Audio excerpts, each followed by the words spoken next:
ইয়াৰ বিষয়ে কওকচোন। কালি মই আমাৰ অচি চাহাবৰ নিৰ্দেশ মৰ্মে মই পেট্ৰলিঙত ওলাই যাওঁ।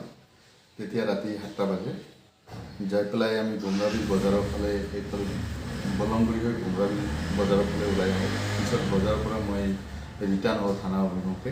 যেতিয়া মই ভোমৰাবিল এগ্ৰিকালচাৰ অফিচ পাওঁ তেতিয়া এখন গাড়ী প্ৰত্যক্ষ কৰোঁ।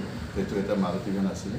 তো মাৰুতি ভেনটো ফ'ল' কৰি পেলাই ৰখাৰ কাৰণে আমি পিছে পিছে ৰওনা হওঁ। যদিও মাৰুতি ভেনৰ ড্ৰাইভাৰে গম পায় ই এগ্ৰিকালচাৰ অফিচটো এৰি পেলাই ৰাস্তাতে গাড়ীখন ৰাখি পেলাই ই জংঘলৰ ফালে এন্ধাৰৰ সুযোগ লৈ পলায়ন কৰে। আচ্ছা, গাড়ীখন কোনফালে অভিমুখী আছিল? গাড়ীখন ভোমৰাবিল বজাৰৰ পৰা আমাৰ মেইন ৰোডৰ ফালে আহি আছিল। মষ্ট প্ৰবাবলি গাড়ীখন ধুবুৰী ফালে যাব। তাৰপিছত আৰু কি পালে গাড়ীৰ পৰা? গাড়ীখন পিছত আমি তালাচী চলাই পেলাই গাড়ী